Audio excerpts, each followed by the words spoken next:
diamond business, I got thrown out of 30 jewelry stores. They wouldn't talk to me.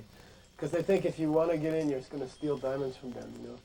'Cause you can steal about $1 million worth of diamonds in your hand, you know, like that.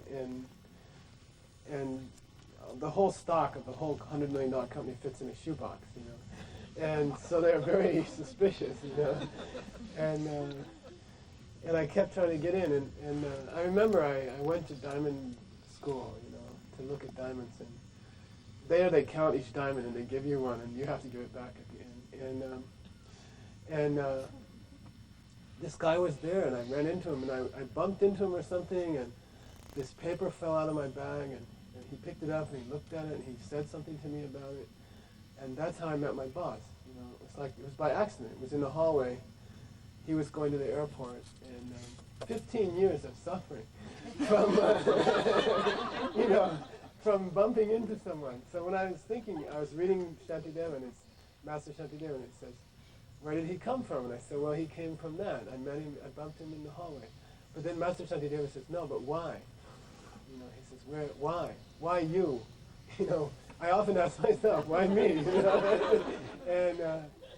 And it's this very profound question. He wants to know why. And it's like a child's question, you know, like you're a kid. I was doing it in New York. We were talking about one of my grandmothers died early and one of my grandmothers died late. And I remember going to my parents and saying, you know, why did Grandma Earl die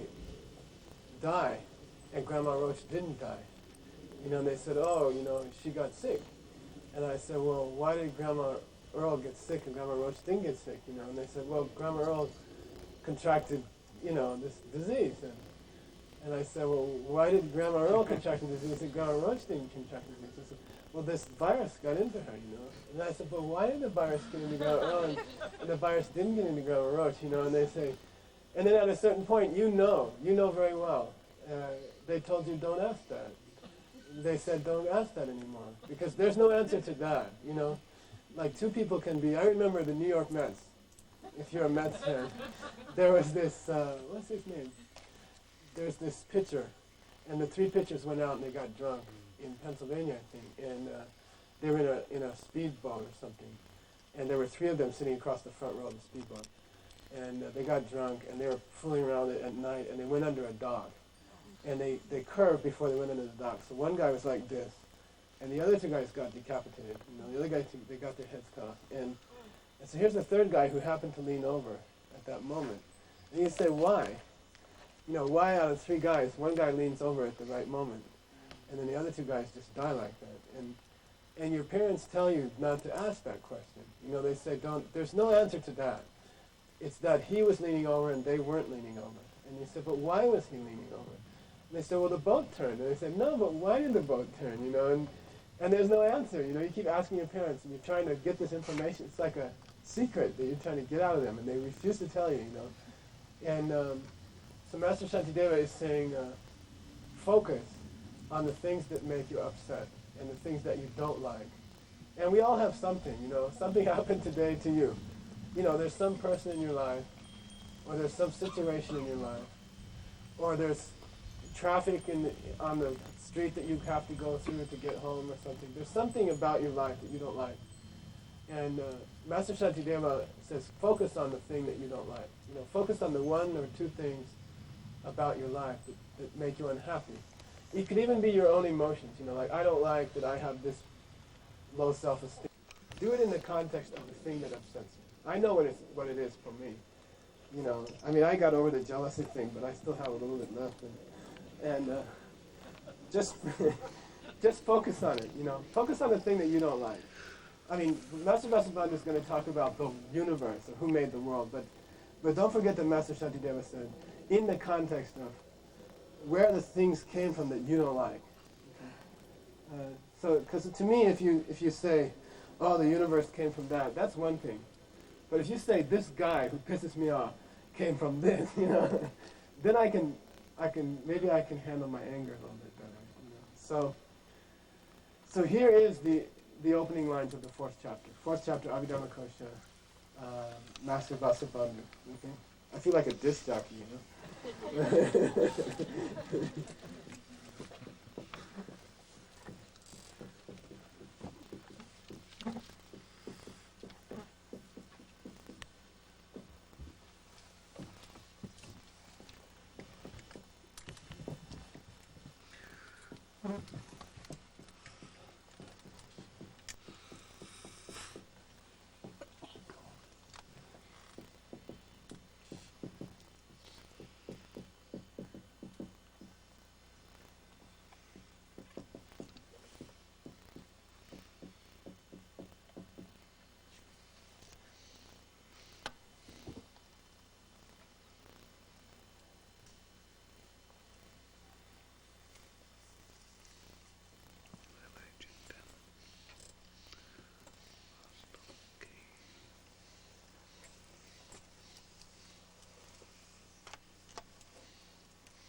Say lele, jikten, natso, ke. Lele, jikten, natso, ke. Okay. He starts discussing where did the world really come from. Because remember the third chapter was the presentation of the world, you know how the world came to be, and what's it like, and how do you get born there, and stuff like that. So he starts discussing where did the world come from. And he goes through a bunch of possibilities. We'll do a couple of them.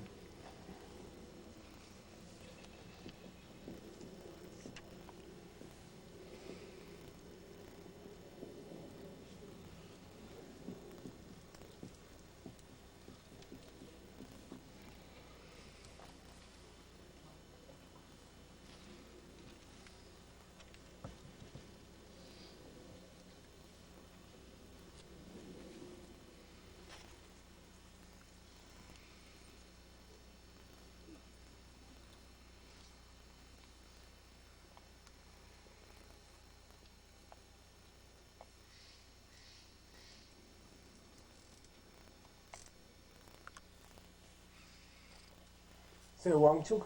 Wangchuk. Wangchuk. Wangchuk. Wangchuk, I think it's Indra. Or anyway, Wangchuk is this guy. Or Shaka. Do you guys know? I don't know. The guy who made the world. All right? It's some big guy who made the world. And this is the belief of one of the religions that was current in India, in the time of Master Vasubandhu and later Vaisheshika, okay? Vaisheshika. All right? And they believed that the world was made by this big guy named Wangchuk. And my boss was made by this big guy. And there's a guy bigger than my boss that made my boss, So the reason I ran into him in the corridor and the reason I bumped into him is that this being arranged things. He was a matchmaker. What do you call him, Michigan or something? But, no, not really. I know. My Yiddish is not good. Anyway, he made this guy run into me. He made this guy. He made the whole world. He made the hallway. He made New York City. He made me and he made my boss. And he made the notebook that I dropped. And he made it happen that I bumped into him. And that's what I should blame on for getting something that makes me angry. For creating something that makes me angry, I have Wangchuk to thank. And he arranged everything perfectly. Because if you believe in that, you have to believe that. You have to believe that he did everything. He arranged all those things, Wangchuk. Okay? He orchestrated me meeting my boss and having 15 years of suffering. Okay? It's Wangchuk. He has two very important qualities. I mean, three you could say.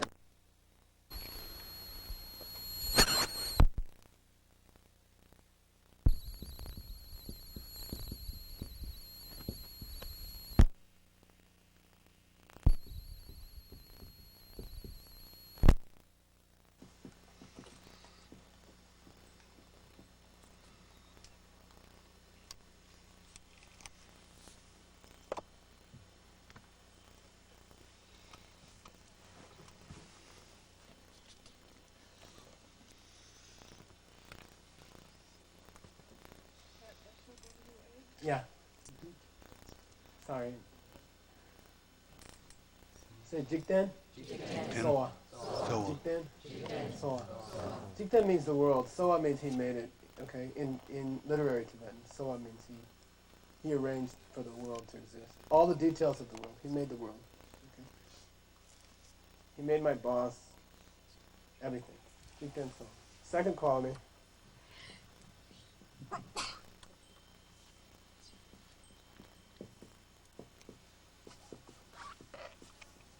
Dakpa has been translated as permanent in in a lot of translations, permanent, impermanent, things like that. But the real meaning of Dakpa is unchanging, okay, and that's different.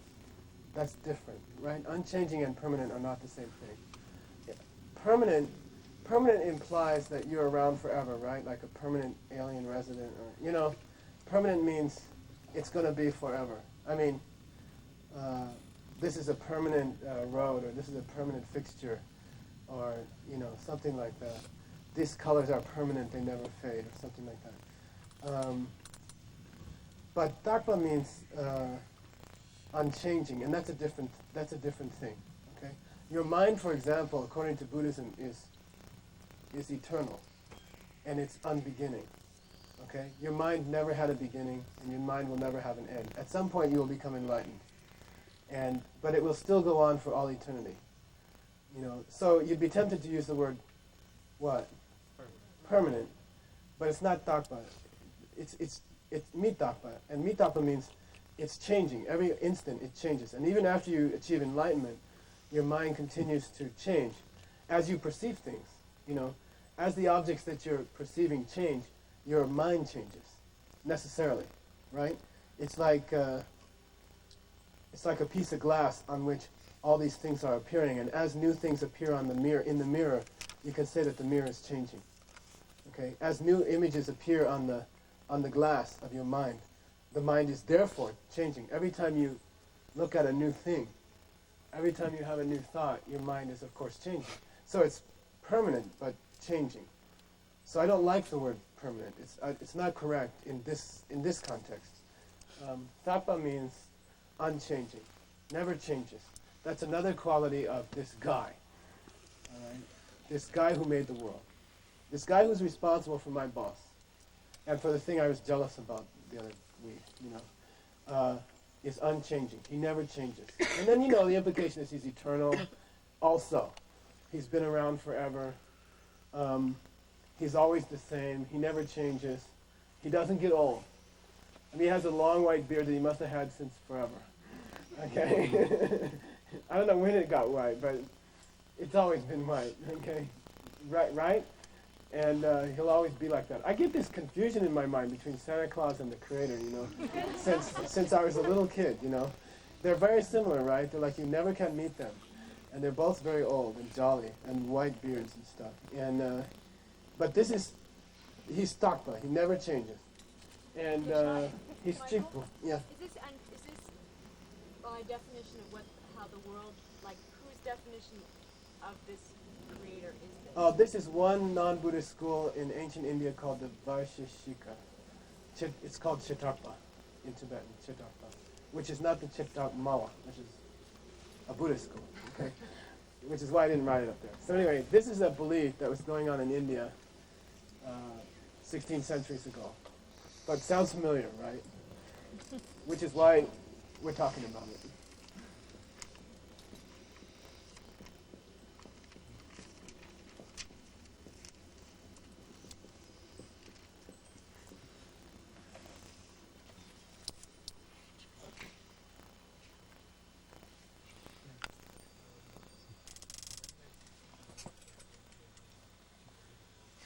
I'm going to get to it later. I decided I shouldn't have done that first. This is the punchline, and this is the joke, okay?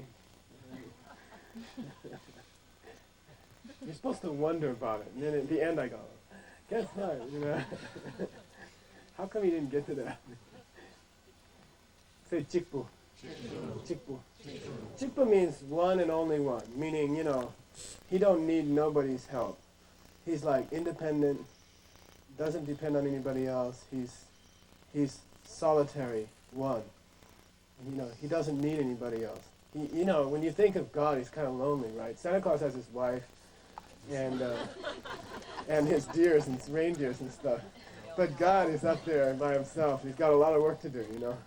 And you feel kind of lonely. By the way, I always have to say, and I do say, I'm not poking fun at other religions, which I would be breaking a vow if I did. We're not allowed to do that. And I really honestly believe in my heart that the Judeo-Christian system has been responsible for much of the happiness that exists in the world. You know, much suffering also. But you can't deny that it's a beautiful system. If you read the Bible, some parts of the Bible, and especially to me, the New Testament, the red print, you know, seriously, very seriously, you can't deny that it's, you'd have to be crazy to say he's not a bodhisattva or he's not some kind of holy being or Buddha. And you can't, you'd have to be silly to say that. And you'd have to be silly that the moral teachings that Moses gave or that Jesus gave are not obviously almost the same as Buddhism.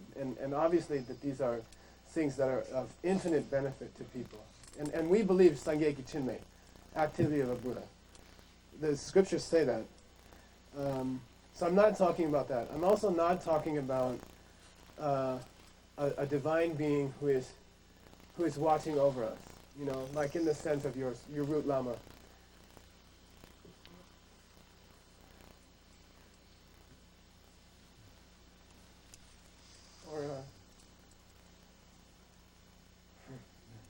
Or other kinds of beings, you know, there are beings watching you, and they're trying to help, you know, and they're very, very, they love you, and they're trying to take care of you.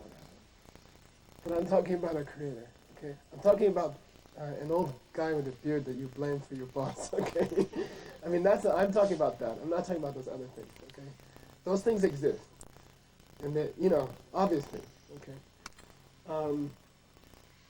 But this guy doesn't, and if you believe in him, then it's just gonna slow you down in your path.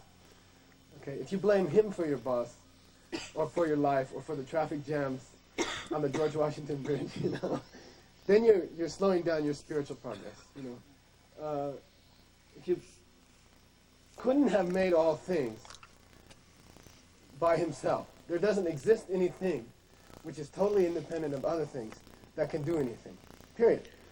You can't exist in a vacuum and do other things. It's totally impossible. There's no such thing. There's nothing that can do something and not change by the act of doing. You know? It couldn't have been around forever and make the world at some certain point and not have changed. You know, he can't be the same throughout all eternity. Because by the act of change, by creating, you change. Ask any mother, right? So he can't be Dakpa, he can't be Chipo, and he can't be the maker of the world. There's no such thing as that. And you can't blame the world on this thing. There's another quality of Wang Chu. If Wang Chu made the world, if some being made the world, if some being was able to do everything that has to be done to create the world, then he could have done it the world could have come into existence and out of existence in a moment, okay? There's no problem for that being to do that. You know, I often think of suffering. This is one of the most important questions of the other religions in this country, you know. Why do people suffer? Why do good people suffer? You know, why do children suffer? Why do fetuses suffer? You know, why do innocent people suffer? And why do virtuous people suffer? You know, or why even do bad people suffer if the guy's so compassionate? You know what I mean? And there's no good answer for that. You know, if you believe that this being made the world, then why make people suffer so long? You see, that's my question. He could make cancer come and go in a minute. You know, why not? He can do everything. So why stretch things out? You know, if you're gonna give somebody cancer, just get it over with. You know, if you can do it, if you can do anything, then why not? You know, why not have all the wars of humanity get over the first 5 minutes of humanity? You know, let's have all the wars. We'll have the Civil War, Revolutionary War, World War I, World War II, Korean War. We'll do it in the first moment of existence.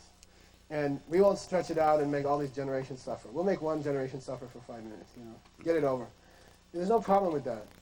The fact that it takes time, the fact that things take time, the fact that you have to get the AIDS virus, and then it has to gestate in your body, and then it has to ruin certain parts of your body, then it has to ruin other parts of your body, and then you die. The fact that it takes time indicates that it's not the creation of some powerful guy. Because he could do it in a moment. Because he can do anything. So why does it have to take time? Why didn't the moment you had this cause of this virus getting into you that you just die at that moment? Why does things have to go through stages?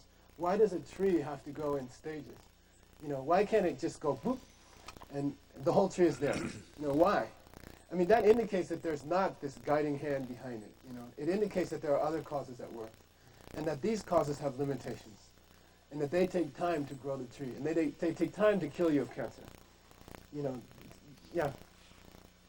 one of the qualities that it's all powerful? Of course. Yeah. Made the world, made every detail of the world, implied that he's all powerful. Yeah. Okay. Can do anything. By the way, if you're a Buddhist, you have to kind of make maybe I don't have to say it, but elementary distinction between omniscient and omnipotent, right? Like the Buddha knows all things, and the Buddha is all compassionate, but the Buddha is not all powerful. The Buddha can't take away your cancer. The Buddha can't take away your AIDS. What's the proof of that, by the way? There wouldn't be any, okay? All right? If the Buddha was omnipotent, I wouldn't be here, okay? Sorry, I like you all and everything, but, I would be in a Buddha paradise, relaxing with some, anyway. I wouldn't, but I wouldn't be suffering. I would never be angry, for example. I never have mental afflictions, So that proves that they can't take them away, The fact that I have them proves that they can't take them away. Okay? They're not omnipotent. They are omniscient. Right? So those are three qualities of Wang Chu, and Master Vasubandhu says, I reject that. It doesn't make sense to me. In particular, it doesn't make sense to me that the guy made everything in the universe except himself, and he didn't have a cause, and he's been around forever, and he never changes.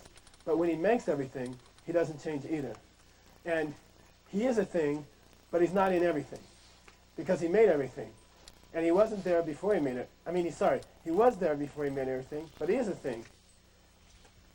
It sounds silly, it sounds crazy. When you try to explain this part of God to a Tibetan, they just start, and you're like, and when you say it to a Western audience, they're like, and nothing, there's no weird look in their face or anything, I'll just say it again. This guy made everything. He is a thing. And you're supposed to go, it's impossible. Just that much is impossible. You don't have to go any further. You don't need 20 theologians or anything. You don't need volumes of books. He made everything. He is a thing. But what about the argument that God is Yeah. Losang Lao said, there's this argument that God is, by the way, in Tibetan it's called Subshing Lingwa. Okay, say Sub, Ching, Lingwa. When there's a debate between the two Madhyamika schools, and finally the Prasangika gets the Swatantrika in a corner, and they gotta, contradict themselves, and then they throw up their hands and they say, oh, it's so profound, no one could understand it, and they say, come on. And in debate we say Kang Ten Ten. Kang Ten Ten means, whatever you want, when you get to this point and you say, oh, it's inexplicable, then how can we debate, and then go home. Let's go home, in the monastery, you say, Kang Ten Ten, whatever you want, the world came from Harvey the rabbit. Okay. Whatever you say, at that point, when you go out of logic, then when you step out of logic and you say, okay, this thing doesn't make sense. Everything else makes sense except for the most important question, where did everything come from? Now that question doesn't have any good answer. That's no good. That's not science. Science doesn't get in a corner and then give up at the last moment, right? On the most important question. Come on. Okay. Anyway, that's Wang Chu, and Master Shantideva. I'm sorry. He says also, but Master Bandha says no way. Okay. There's another school called the Samkhya, Trangchemba in Tibetan, and they say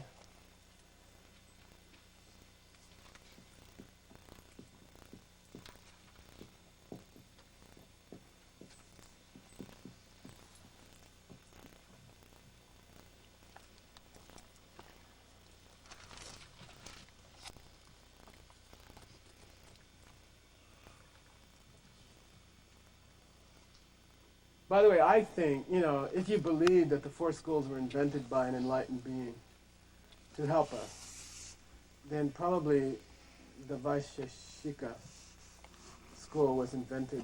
I mean, this whole argument is for our benefit. It was written down 16 centuries ago so we could talk about it today. And it's not referring at all to some Hindu school. It's referring to the belief system that you and I grew up in. If you believe that, if you believe that the Buddha is omniscient and that he can set things up like that, like 16 centuries before, no problem. I believe he's addressing that belief of ours. And I think Tso is addressing another belief. Okay, say Tso. Tso.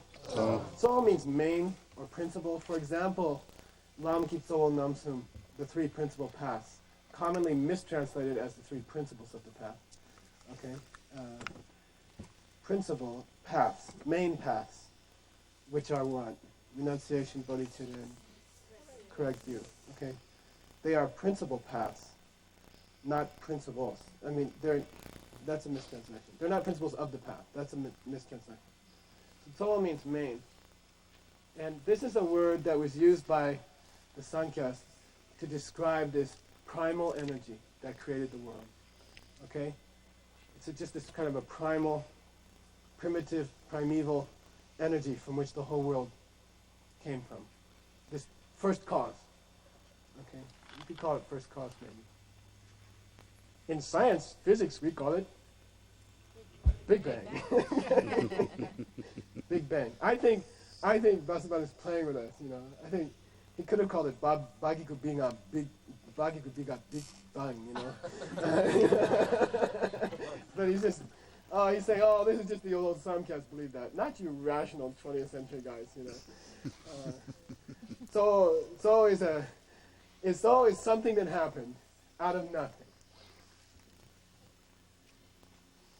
Just happened. 6 o'clock, before clocks were invented, before time was invented. 6 o'clock on Thursday the 24th, zillion BC,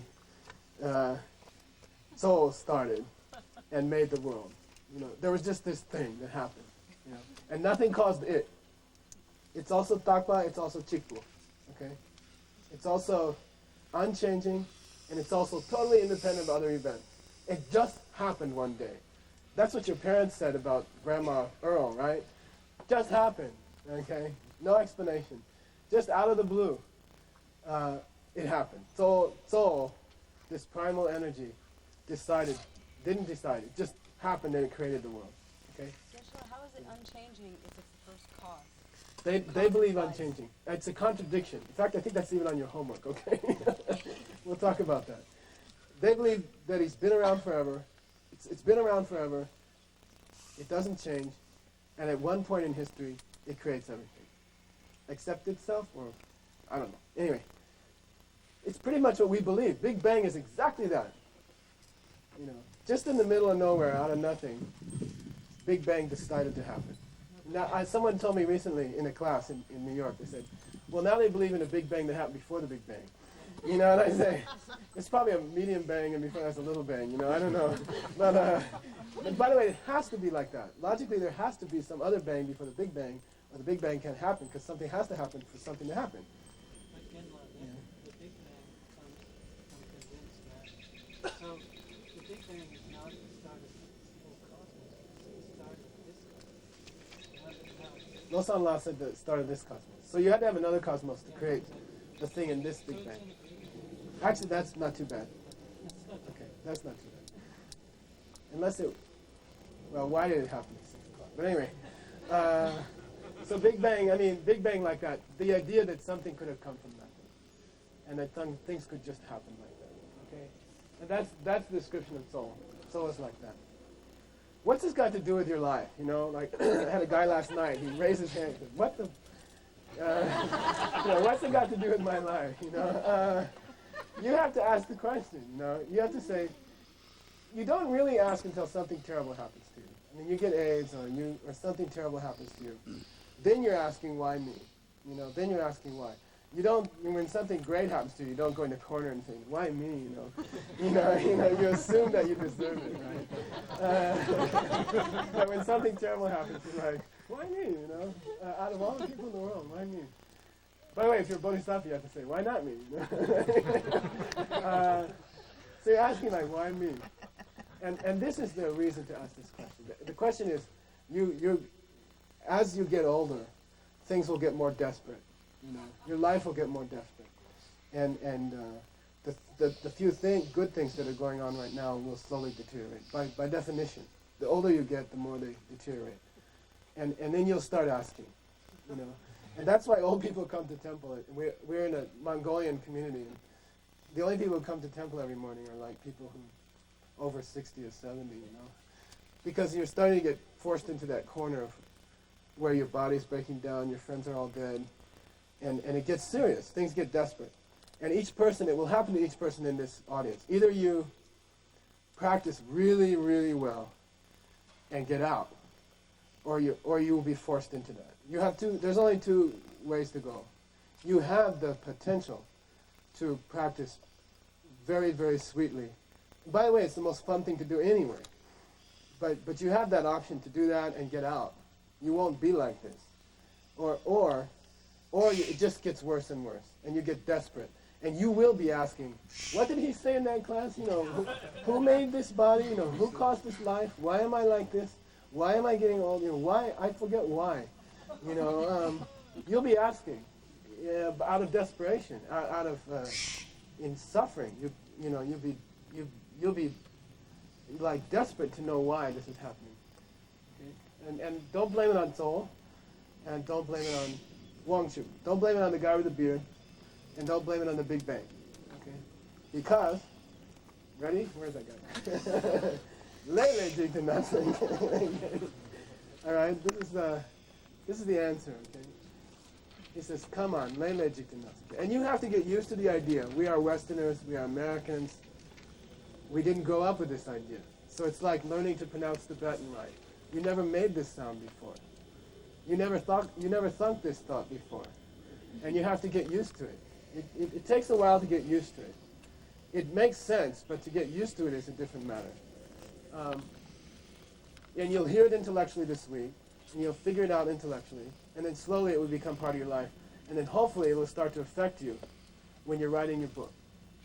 You know, when you're writing down your bad deeds, and you're saying, I was jealous of this person on this day, then hopefully it will cross your mind, where did this person come from? You know, who made this person? How can I get this person out of my life non-violently? All right? It's like that. This is the practice of eliminating the people you don't like, okay? Seriously. Master Shantideva, in the chapter on patience, he says, go to the people you don't like and say goodbye.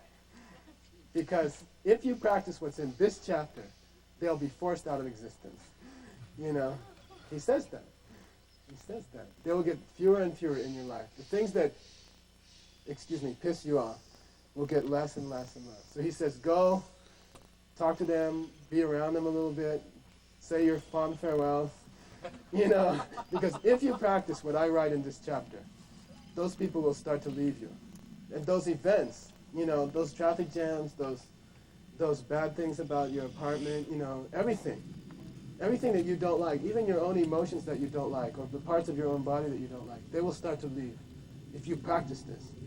And so he says, go and say goodbye. He says, with tears in your eyes, go and say goodbye to all the people you don't like. This is the method to eliminate them. Okay. The first lay here means karma. The first lay means karma. I didn't tell you the meaning of the word in Tibetan, in colloquial Tibetan, is work. Like lega chegim and do it. Means he ain't doing no work today. You know? Okay, lega means work. It's karma. Le means karma. This second le is another word that's unfortunately spelled the same. How do you spell two? You get it, right? Okay. No, T-W. Okay, so these are spelled the same. They're totally different words. This le means from. From. Jikten means the world. By the way, Jikten can also mean planet. Planet. Okay. Natsok means a whole bunch of different ones. Okay? Multitude. Natsok means a whole bunch of different planets. Okay? Diske means to grow or to come from.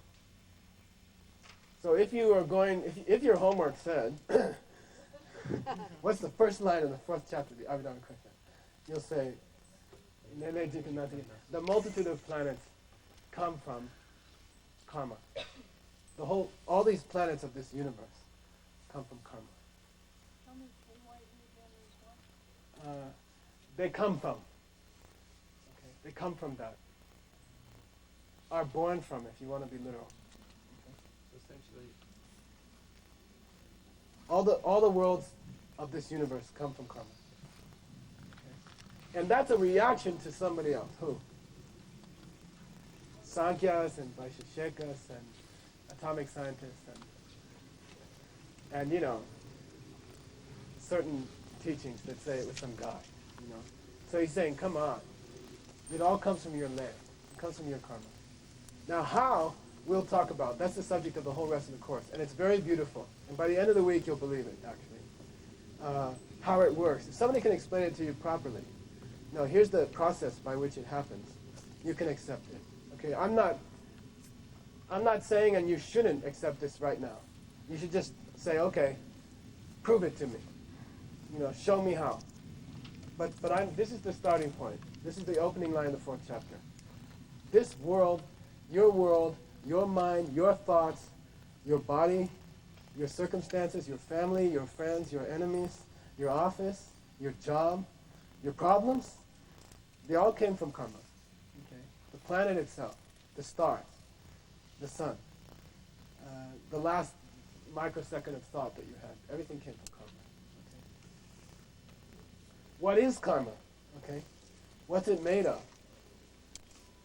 We'll do that and then we'll take a break. Okay?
Say Deni, Deni, Semba, Semba, Dang, Dang, Deche.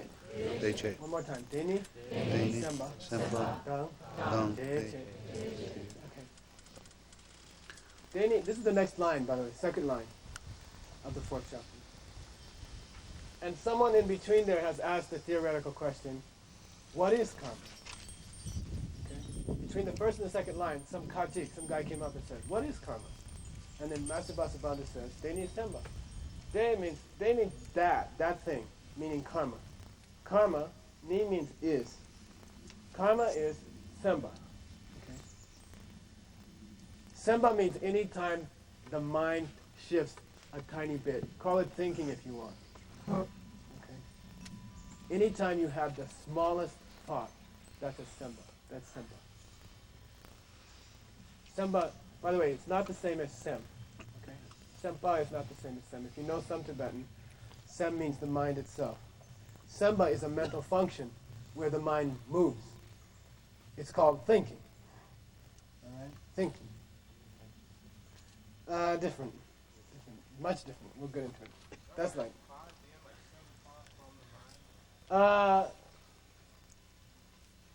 it's a whole different word that's created from the base word mind.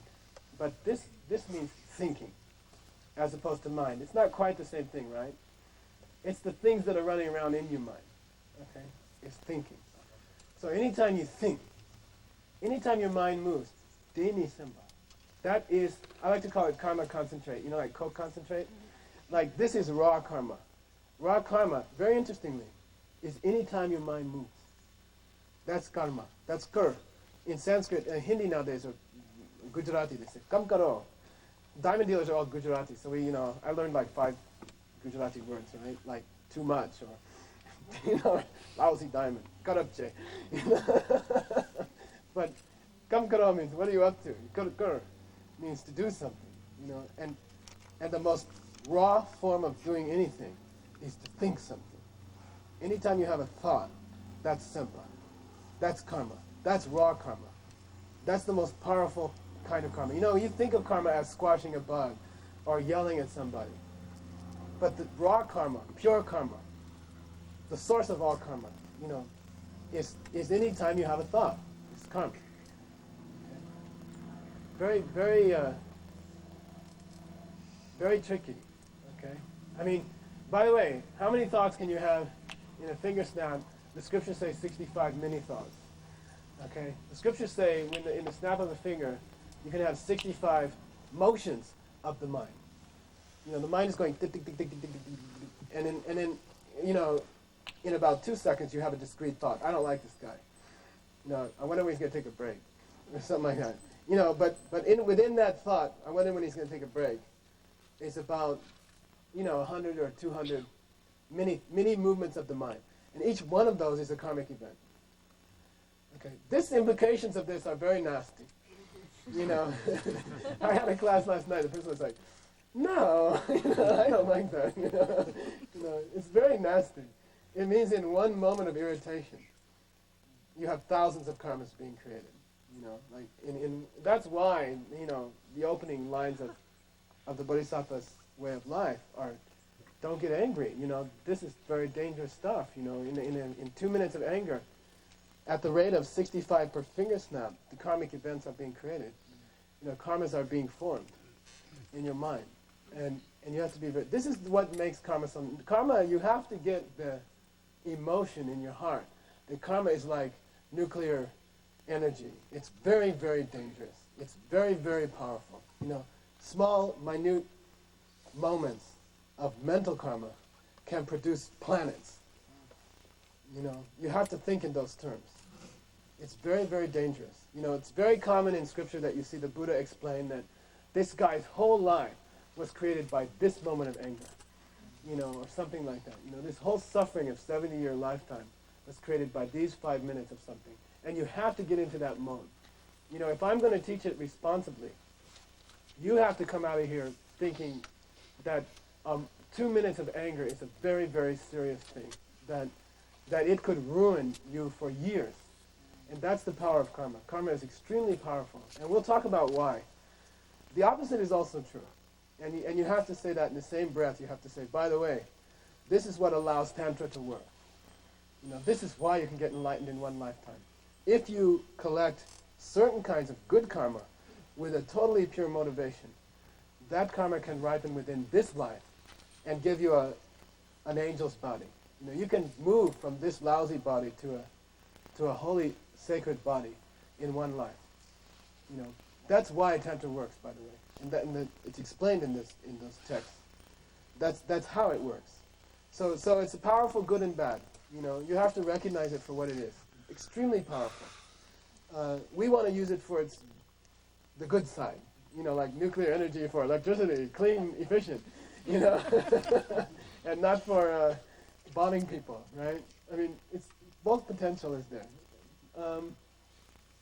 Deni Semba, So karma is thinking. Anytime you think, anytime your mind moves that much. Okay? Dang means and. De che means the things you think to do. Okay, and I'll write it up here. The two most basic kinds of karma.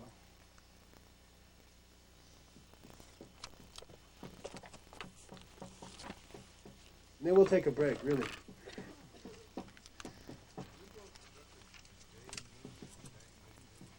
Dang means and. De means by it. By it. Che means done. The thing's done by it. If you want to translate that line, it will say, that karma consists of thinking and anything that thinking makes you do. Okay. I'll say it again. Karma is thinking and anything that thinking makes you do.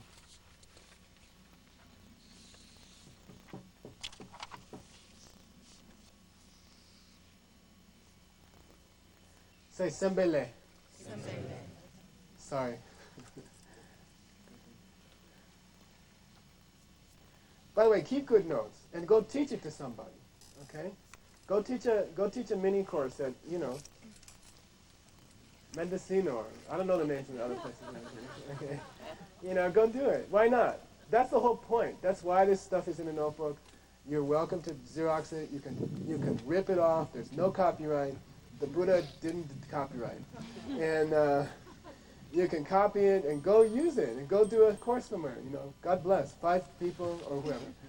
Go do a little course somewhere. Take very good notes and get it, and then go spread it. That's the whole idea. Okay, and you can have those homeworks and quizzes. You can terrorize other people. Okay. Say sembe, le. Sembe le. This is karma, le is karma.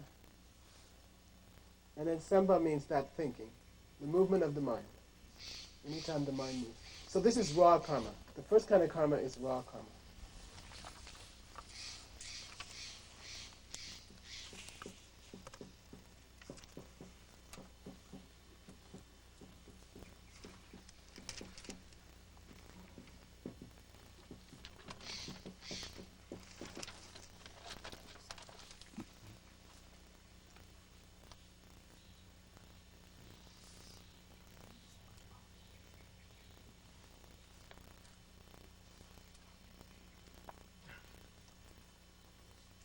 Say sambe, le. Sambe, le. Samba is the past tense of to think. Funk, right? Thought, all right? Meaning thoughted, right? Whatever. Le means karma. So this is the karma.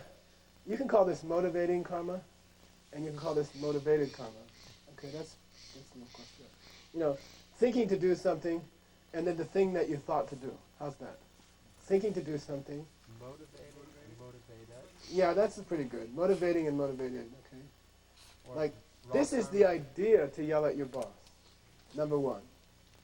Number 2 is yelling at your boss. Okay. Yeah. The idea to do it and then the actual thing. Okay. Both of them are karma. And the number 1 is nastier. Number 1 is infinitely more powerful. Number 2 is just fallout from number 1. By the time you get around to screaming back at your boss, by the time you get around to punching somebody, the thought process has already gone through the damage. The main damage is already done. The principal karma is already collected. People ask me, if I feel like punching my boss but I restrain myself, is it still bad karma? Yeah. It's not as bad as if you punched him, but it's still very powerful. So sembele is the idea, the thought to do something. We're going to get into intention later in the sense of premeditation. So that's a little tricky, but that's all right. You could say motivating and motivated, and there's 2 forms of number 2. And then if you guess them, you can have a break. There's 2 kinds of number 2. This is mental. There's 2 kinds of number 2. Yeah, you can take a bit. No. Now, verbal and physical. Okay, number 2 is either saying something or doing something physically. Okay, punching somebody, saying something harsh to someone. Okay, or if you're going to do it positive way, saying some sweet thing. The motivation can be, I want to get enlightened, and then this can be doing your sadhanas or something, or saying something kind to someone. I think sometimes in the karma course I get all stuck on the negative karma, but it can go either way, right? So this is either verbal or physical, and the first one is always mental. So very virtuous. Yeah, very powerful. Extremely. And then this is the things that you say or do after you've had that virtuous thought. Okay, so let's take a break. Come back in 10 minutes. Namrik, Namrik Min. Vedat, Namrik, Namrik Min. Okay. I skipped a couple lines in between there, which were Sembal Yigile Yeno, Ludangakile, which just means thought is mental karma, thinking is mental karma, and the things it produces is physical and verbal karma. So you've already had that. That was what we figured out, right? Yeah, Sembele and Sembele. That's what you got so you could escape and have a break, right? So now we're on to the next line of the 4th chapter. And it says, Dedag Namrik Namrik Men. Dedag means those. Those things, those two things. By the way, if you're learning Tibetan, Dag, in a Tibetan translation of a Sanskrit, normally indicates the dual. Dual means a plural that's restricted to 2 elements. So in Sanskrit, everything is either singular, plural, or dual. So 1, 2, or more. Okay, but when you see dak in Tibetan translation of Sanskrit, because the Abhidharmakosha was written in Sanskrit, it means those two things. What were the only 2 things we just had? Verbal and physical karma. Okay, those 2 things, meaning physical and verbal karma, are each of them both namrik and non-namrik. Okay, now what's namrik? We got to talk about that. Okay, this is a very, very difficult idea in the Abhidharma school, and it's that cosmic photograph I was telling you about. Okay, it's that idea of a cosmic photograph, and in the Abhidharma school, when you do something which is very powerful karmically, you actually set into motion a cosmic photograph. Like something is, like a photograph is taken of that event, and it lasts for a long time, and that's how karma is stored. In this school, no other school accepts that. Okay, and it's not true, but it's useful. Okay, so it's valid. Make sense? Okay. If you're interested, the Sanskrit is avijñapti and vijñapti. Okay, it's very famous. Namrik means this. Namrik means, rik means to know something. Namrik means to understand something. And karma, which is namrik, meaning something that you say or something that you do, means that another person can be watching you and say, I think I understand this person's motivation as either good or bad. Okay? Meaning, if you're standing in front of Lama Yeshe's, if you're going like this in front of the stupa and you're like, there's this outline of my body that you see. And at that moment that I'm going like this, you know my motivation. I mean, you can guess. You don't know for sure. Maybe I'm just trying to impress people. But probably it's some kind of partially virtuous motivation, okay? And from the outline of my body, kneeling, you can say, that outline of that body indicates to me, it talks to me. Namrik means it talks to me. It informs me. It communicates to me that this person is having a good state of mind. I can see a little bit of your mind. Not totally, right? You have to be careful, right? But it seems to me that if your body assumes this kneeling outline, from that colors and shapes, I can say, this person is having a virtuous thought right now, And that's called namrik. Okay? Namrik means it informs me of your motivation. It informs me of your state of mind. Okay? Anything verbal or physical which informs me of your state of mind, either extraordinarily virtuous or non-virtuous, is called namrik in this school. and it's a kind of karma. It could namrik could be virtuous or non-virtuous. Namrik by itself means, I call it communicating. Actions of body or speech, which communicate to the person who's observing you, oh, he must be virtuous right now. He must be having virtuous thoughts right now, because he's sitting there flopping his body in front of the stupa. That's called namrik. Namrik, yeah. Yeah, this one we're going to get to it later. But the first namrik means communicating. Communicating visual form or audible sound, right? I'll give you another example. When a person is about to take monk's vows or nun's vows. By the way, what school of Buddhism do your vows come from if you're ordained here? I mean, if you're ordained in the traditional Tibetan tradition, Abhidharma school. Okay, the whole Vinaya that we practice in the Tibetan tradition is straight from Abhidharma. Okay, it's straight from Abhidharma. Sarvastivadin, Abhidharma school. Okay, and we believe that school teaches, and if you learn Vinaya at the monastery, that when you kneel before your Kembo, the real meaning of Kembo is the person who gives you your monastic vows, and you kneel before them. Right at that moment, that kneeling outline of that person's body is indicating to you, it's communicating to you virtuous intentions. And then you hear them say, Lexo, which is like, I do.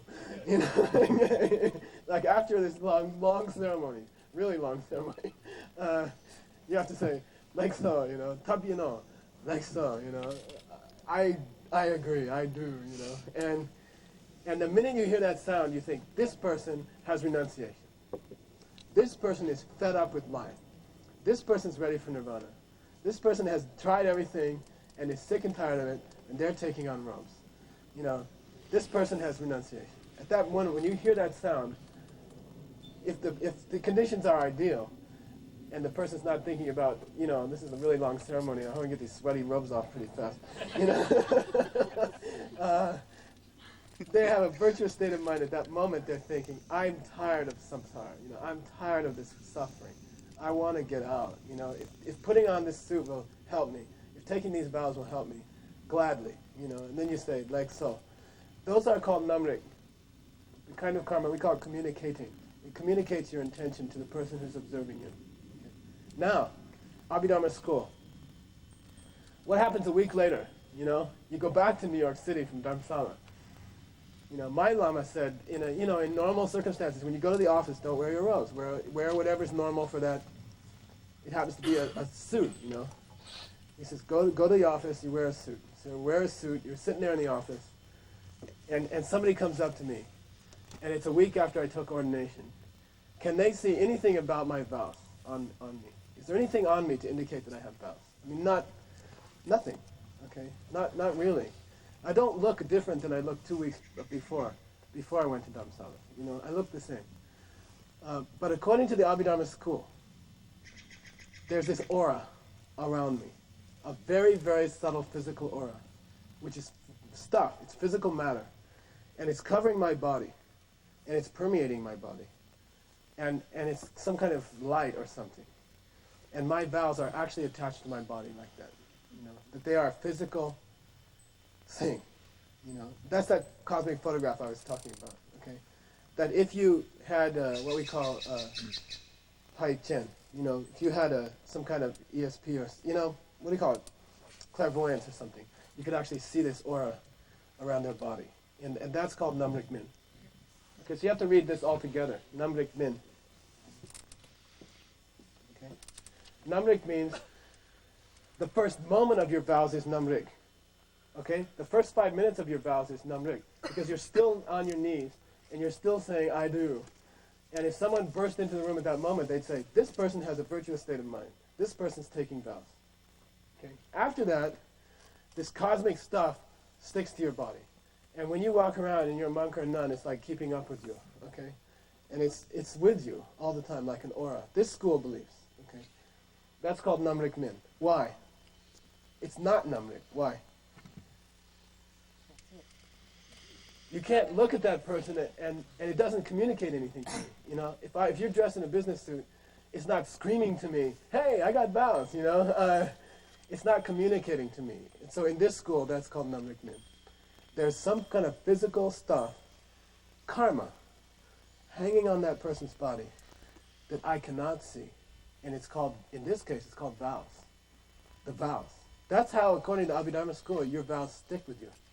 And when you die, what happens? Talking monks' vows or nuns' vows.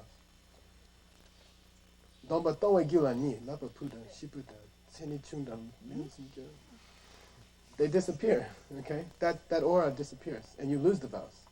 You know, upon death, not your bodhisattva vows, right? But your monks' vows or nuns' vows, they disappear upon death, okay? That's why you take them until, you know, jisitsoi padu. Until the day I die, I swear to keep these vows, okay? Because after that, you don't have to worry, because they're gone anyway, okay? All right? So in this school, karma acts like that. Verbal karma and physical karma. When you do some extraordinarily good thing, like taking a monk's vow, there's a photograph taken, and it hangs on you. It's physical matter. It's some kind of aura that's hanging on you. Like you've got millions of these auras on you, from all the great virtuous things you've done and all the great non-virtuous things you've done. Those deeds are sticking on you like some kind of aura glue, okay?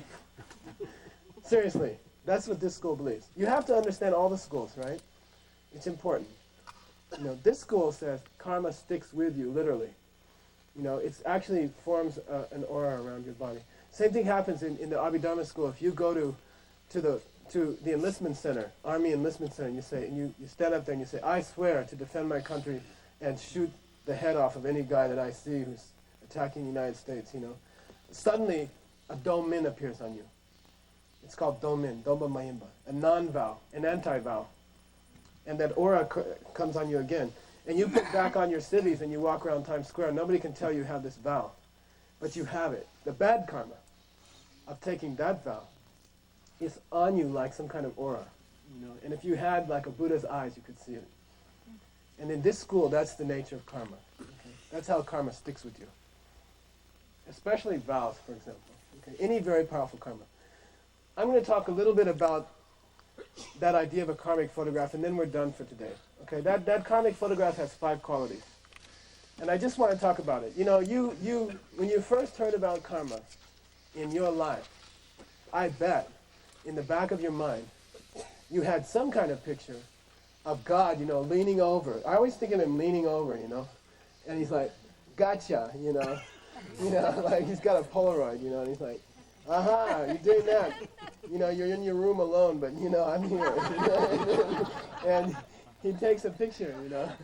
And it's like God's got all these pictures, and you get, you know, St. Peter's holding them. And then when you get to the pearly gates, he's like, look, we got stuff on you, man.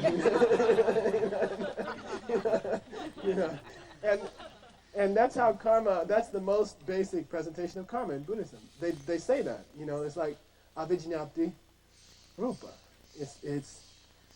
It's non-communicating form. It's that aura that's sticking to you. There is a cosmic, according to this school, there is a photograph taken, okay? And it stays with you, okay? What are the 5 qualities?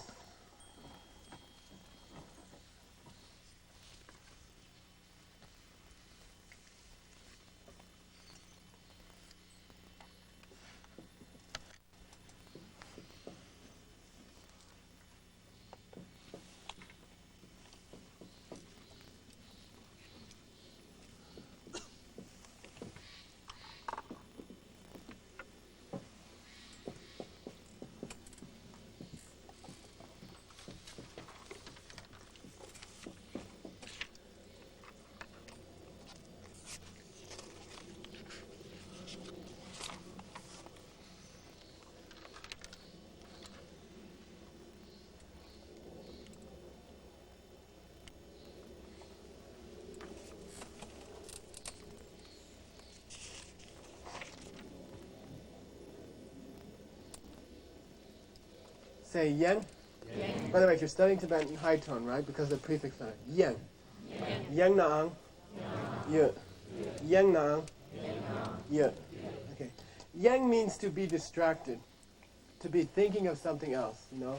Like you're supposed to be sorting these diamonds for your boss and you're thinking about what you're going to do after work. That's yin, okay? It's getting distracted. It's thinking about something else than what you're supposed to be thinking about. Na'ang means even if. Na'ang means even if. So it means even if you're distracted, ye. Ye means it's still there. Okay. How does that describe that aura? What it means is, even when, for example, a monk or nun is not reflecting on how they have vows, still the vows are there. Like you can be watching a really great movie. I did one with Robina last year. What was that? Braveheart. Oh, wow. Oh, it was a year before. But to watch Robina in Braveheart, punch you, monk! And you know, you're like, and your mind is yang. That's yang. You know, I'm not thinking about, you know, I'm not supposed to be watching this movie or anything. I mean, my mind is totally distracted from my vows, right? But I still have the vows. The aura is still there. Whether or not you're even conscious of having the vow, you still have the vow. By the way, Robina is like the coolest nun, well, sorry, one of the coolest nuns. I think one of the best nuns I know, and I love her and she's fantastic. Anyway, but it was cool. So even if your mind is distracted, it doesn't matter. Okay, the vows are still there. Okay, that's the first quality of what? Non-communicating form. Karma in the sense of that aura that hangs with you. The cosmic photo, okay?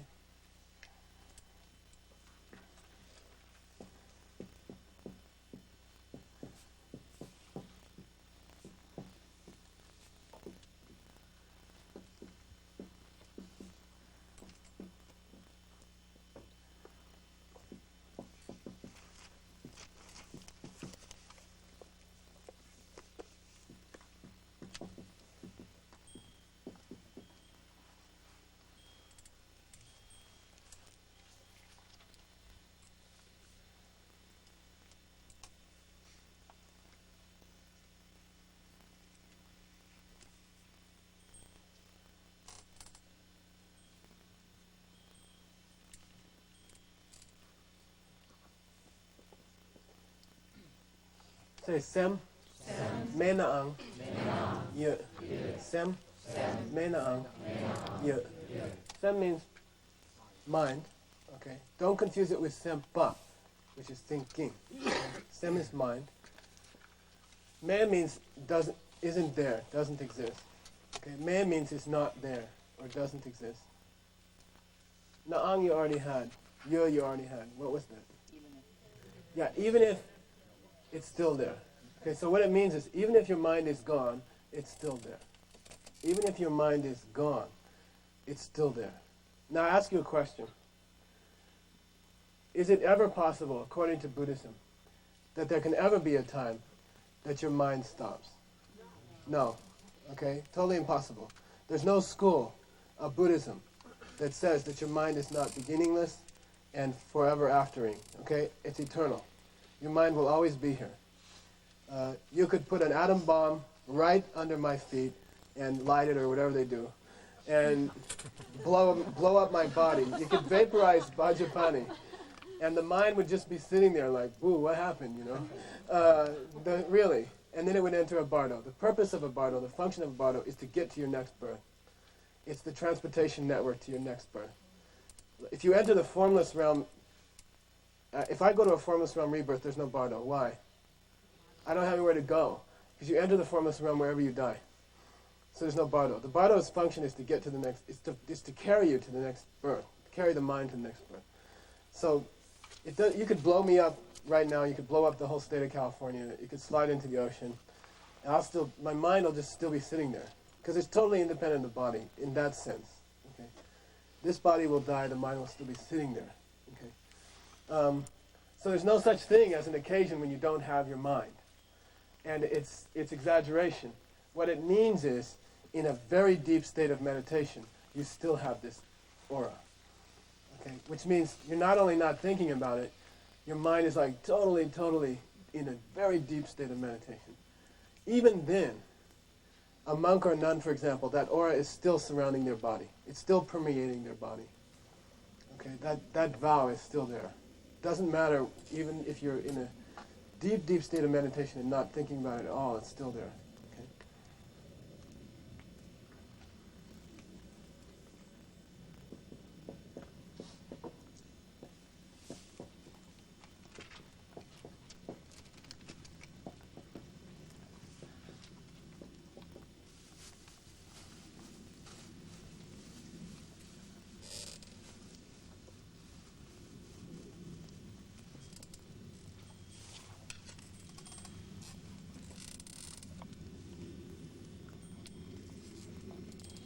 Say, gay me gay. Gay me gay. Gay means virtue, good deed, and me gay means bad deed. And what it means is, according to the Abhidharma school, to get an aura to form, it has to be a pretty serious virtue or a pretty serious bad deed. Okay? If you tell a little lie, it's not enough to get an aura on you. You have to go in there and say, I swear to kill, any man who crosses my path in war. And then boom, there's an aura on you. Okay? But just some minor deed is not enough. It has to be a serious state of virtue or non-virtue. And it has to be a serious decision in your mind. The mind has to be very resolved to get this kind of photograph to be taken. God doesn't notice the little ones.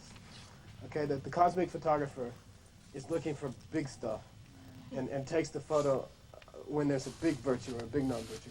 And so the content of that aura is virtuous or non-virtuous. It's very interesting. Okay, it takes almost something like a vow to get it to form. Like I decide to take this for the rest of my life. That has to take a strong state of mind, and then the aura forms on you. Okay, gay me gay. Virtue, non-virtue, virtue? Virtue or non-virtue, but strong. And that's the third quality of that aura. Okay, the third quality of the cosmic photograph. It's only taken under circumstances where you're doing something really nasty or really good. And then you get this karmic envelope. Okay, this is all Abhidharma school. Okay, we'll get to the real one later. But it's useful, isn't it? I mean, to think of yourself as a monk or nun, and it's nice to think that, even if the Chinese came and stripped you of your robes and said you can't wear those robes, the aura would still be there.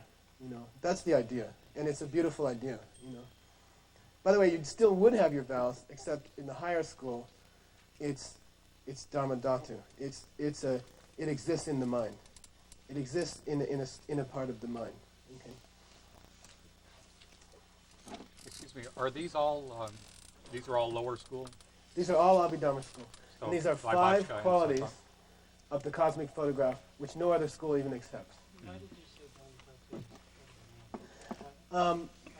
The Dhamma Dhatu, in really the meaning of Dhamma Dhatu is the object of the consciousness of your thoughts. Yeah. Yeah. Yeah. It's what your mind is thinking about. It's not the non-energy. No. Nope. Okay.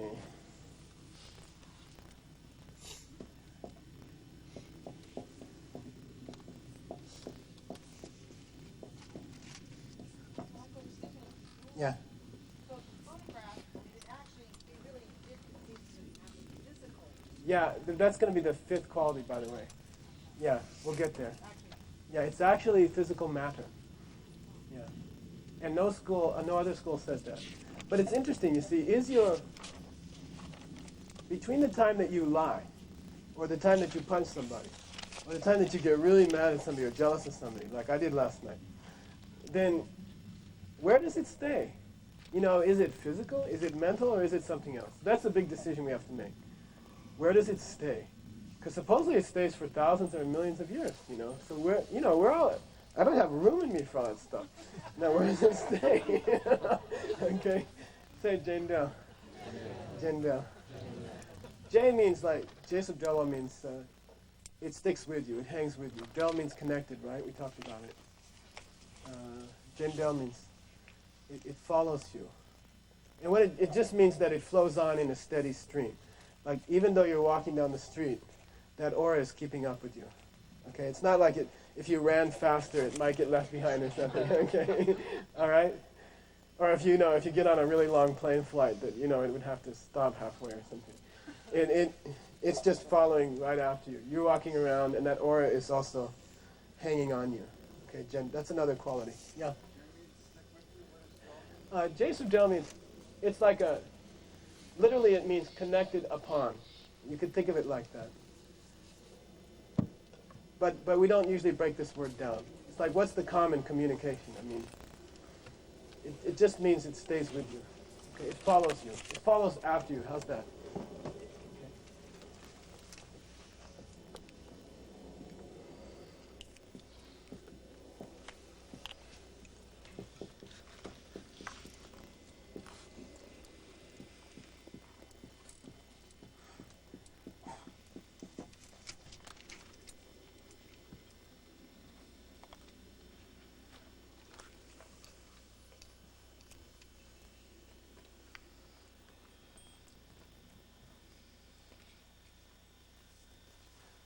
I like to make sure I covered all the homework questions because I'm used to getting like 20 phone calls at work, You didn't mention that in class. Say Junwa Che. Junwa Che. Junwa means the 4 elements. I'll write them for you just because you can impress your friends and stuff.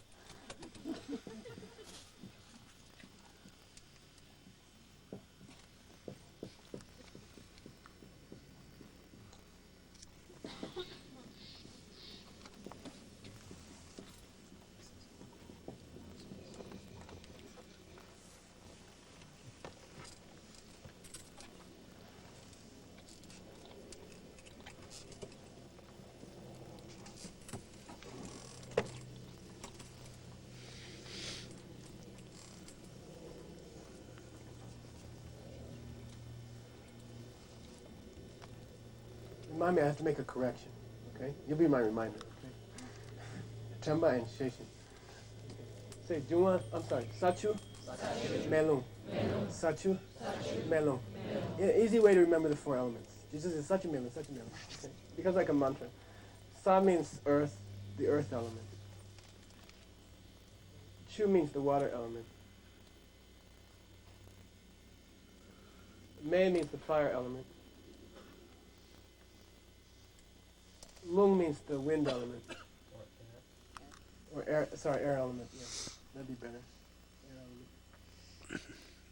I used to think all this stuff was like New Age voodoo stuff, such a mellow. And I didn't believe any of it. And then I had a chance to translate for His Holiness's doctor for a while. And I got a very good appreciation of them. They're really, really nice. And it does not refer, by the way, Junwa Che means the great elements. Junwa means the 4 elements. Che means the great. Okay. The Abhidharma goes through the 4 elements in a very beautiful way, and it explains what they really are, which is energies. These are 4 energies. It's not like, you have a little piece of dirt in you somewhere, or a little piece of water over somewhere, or a little pocket of air in your body, or something like that. That's not the 4 elements. The 4 elements are 4 energies that exist in all physical matter. If you have a brick, it has these 4 elements in it. Which one is predominant? Earth, okay? Because the nature of Earth is sashin tepa. It's hard and it's solid. And if you have water, it has all 4 elements, but more of the water element, chu. And if you have wind, it has mostly wind element, but has the other elements also. The nature of the water element is to be liquid and wet. Lenshin Sherwa. And they each have their own definitions. But what it means is that energy is present in that thing. And I think even Western scientists say, for example, that all things have heat. Down to absolute 0 or something. All things have some heat in them. Like an ice cube has some heat in it. And like that. So even the hardest thing has some wind element in it. And even the lightest wind has some earth element in it. And these are just 4 building blocks of all physical matter. If you say something has the 4 elements as its cause, or that it has it as its building block, then it's equivalent to saying it's physical. It's physical matter. That aura is actually physical matter. It's not like some concept or something like that. It's not mental. It's actually physical stuff. And they believe that.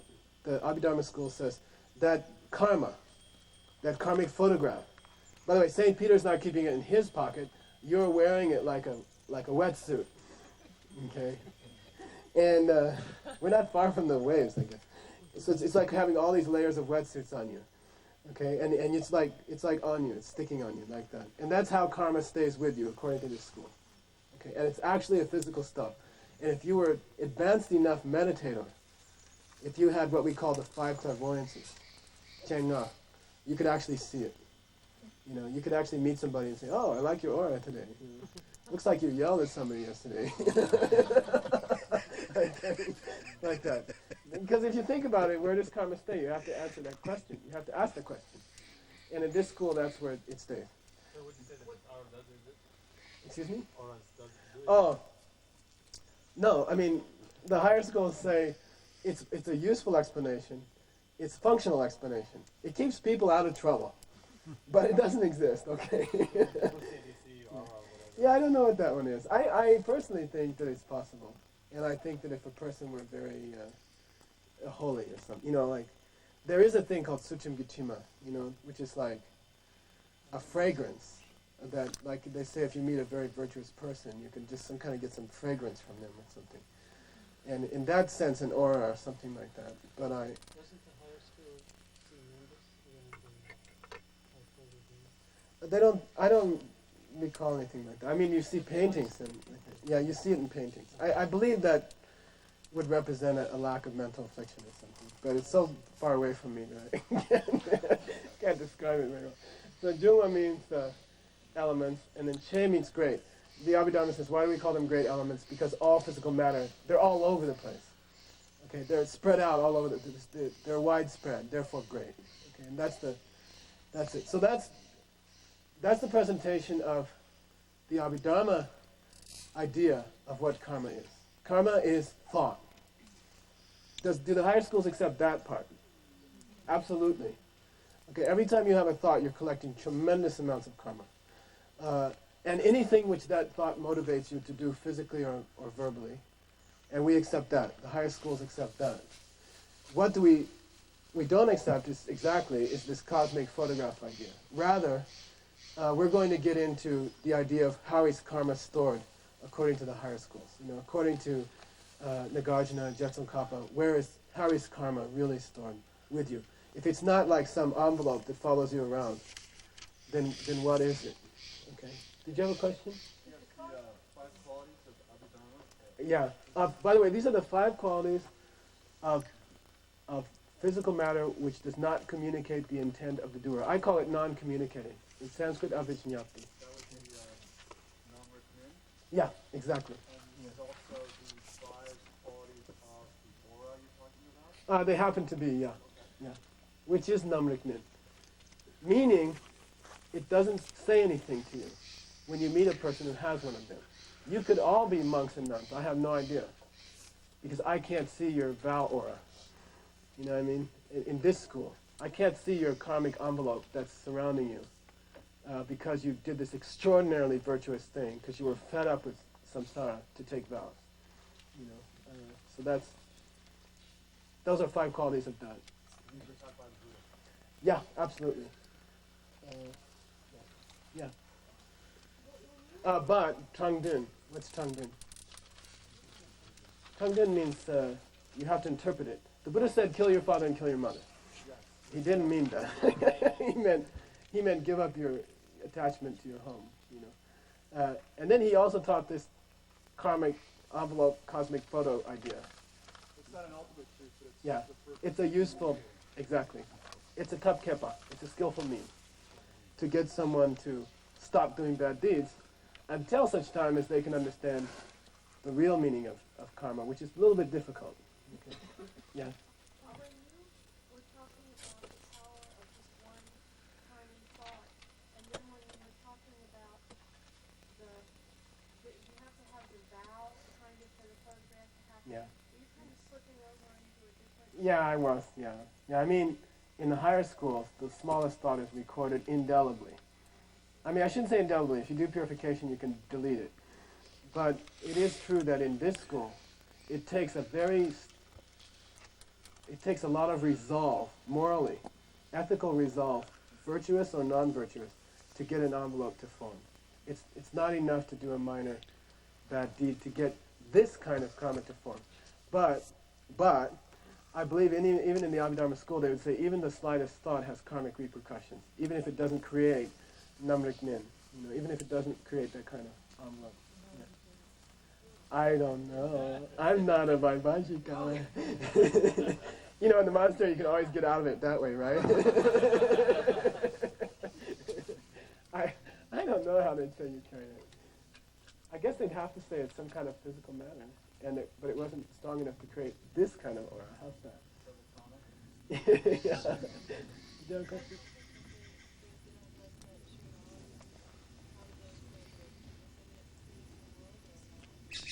Those are created by the powerful ones. Yeah. Now, how it's created, you don't. I mean, I have to be careful here. I don't want to criticize it, but I don't recall any clear explanation of exactly how it ripens. Okay, and for that you have to go to the mind-only school, and we will, and that's a very satisfying explanation. So I don't think you get in. I don't recall in Abhidharma that you have a very clear explanation of the process, and that's why it was so exciting for me personally when we got to Chang'e. We got to that point in the monastery curriculum, and they started talking about how it's stored according to the mind-only school, and it was great, and it's true, and it's accepted by the higher school. So we'll get there. I have a little, I don't know if I have this very clearly in my mind as a question, but it's the relation of mind and matter, the mind and matter. I was afraid someone was going to ask that. I was just curious if the idea, if the sort of raw karma is thought, but it gets carried in matter, in physical form, then where is the relation? I don't understand the relationship between. Yeah, it would seem that, for example, when you lost your body, you would lose all your karma or something like that. When you died, you should lose all your karma. Or something like that. They don't talk about it. It's not very clear. But we'll get into that more later. We'll get into the correct thing, which is that it has to be carried in your mind. Now, how it's carried in your mind and how it exists is a whole thing. And how it interacts. But this school is a little bit sketchy on that. And because they so strongly have to defend their cosmic photo idea, that they don't want to get into much else, because then it'll start to collapse, actually. So, it seems to be like that. But the whole presentation of that karma is thought, that raw karma is thought, is totally accepted by all schools, and it's very, very, it's obviously true. It's very powerful, and that's accepted by all schools. That's the thing to concentrate on, the opening lines of the 4th chapter. I think Master Vasubandhu, by the way, who is a Madhyamikan, right? But he's presenting these beliefs of this school. At the end of the book, he says, by the way, this is what the Kashmiri detailists believe. It's like, this ain't me talking, all right? I'm just reporting these ideas, okay? Yeah. The idea of the first cause is rejected because it's illogical. But when you talk about karma as mind shift, it implies that there's a point where the mind is not shifting. So what was the cause of that? I mean, how do they reconcile? Why is it more logical to say karma and dismiss the idea of a first cause? I don't think you've gotten away from that. There's something very tricky about Buddhism, okay? And it's something, again, it's a cultural thing. We have a cultural attachment to the idea of a first cause because of our Judeo-Christian thing. We grew up being, I call it like cultural brainwashing or something, right? Oftentimes it's just things your parents learned from their parents, and you're not sure which parents started it. But the idea that there has to be a first cause is false. Okay? The idea that there had to be a first day of creation is false. It doesn't have to be at all. But isn't that the argument against both of the first two ideas, that there couldn't be a creator because there would have had to have been a cause for him, and there couldn't be a first cause because there would have to be a cause for that? Right, no, that's a Buddhist argument to someone who says God did create the world on a Monday, or from Monday to Saturday. You know what I mean? Seriously, that's the argument against that, saying it couldn't have been that God decided on a Monday to create the world, because he had to have existed the day before. And he is part of the world. Something like that. So what I'm saying is that in Buddhism, we believe that every person and every point in a mind stream must have had a moment before it. So you can't point to the first karma. Why do you do bad deeds? Because you have desire. Why do you have desire? Because you had desire in your last life. Well, where'd that come from? Because you had desire before that. Well, where'd that come from? Because you had desire before that. Oh, you Buddhists, it doesn't have a beginning. Right on, exactly. It doesn't have a beginning. And that's what we say. Oh, beginning this time. Yeah. No, seriously, beginning this time. The mind does not have a beginning because it's ridiculous to say that this moment of mind didn't have a cause which was similar to it. That's the whole, if you want the whole Pramanavartika, Dharmakirti, that's his whole spiel.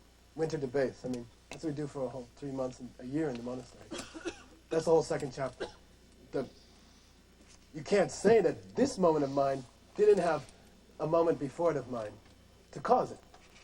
So of course the mind has had no beginning. But boy, culturally, you got to struggle with it.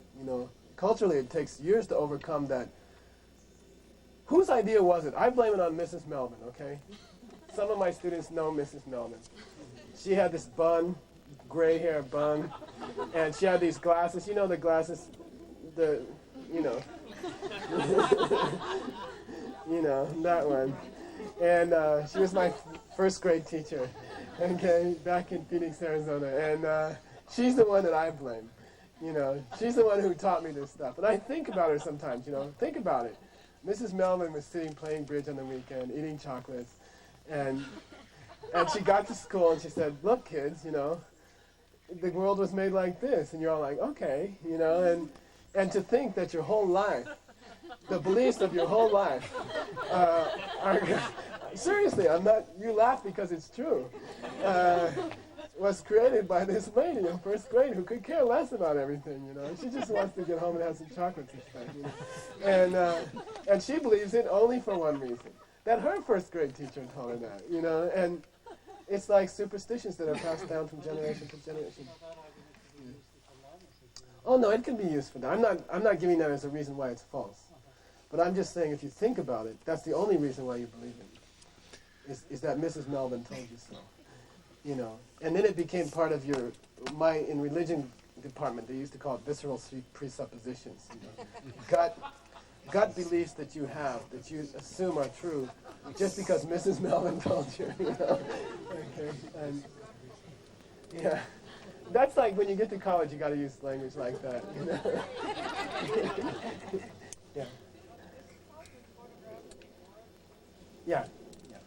I'm just saying, when you say photograph, you're carrying around with you in your pocket instead of St. Peter's. Yeah. No. Okay. We'll stop there. Let me do some prayers. But tomorrow we'll get, Make a correction. Oh, I have a correction. Sorry. I'm like the New York Times, I have this correction. I think that a good teacher should just announce their mistakes. Okay. So anyway, I misspelled a word earlier today, and Dr. Chilton corrected me.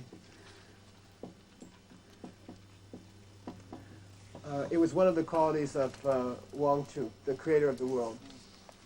And this is the correct spelling. And I put this one. This is wrong. This is another word that it's not correct. This is wrong. Okay. For this word here.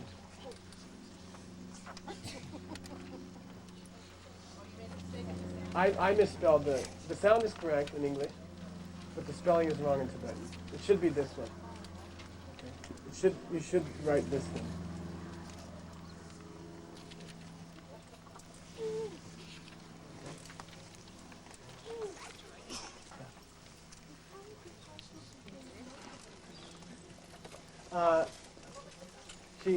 The Venerable asked, how's it, but that's not a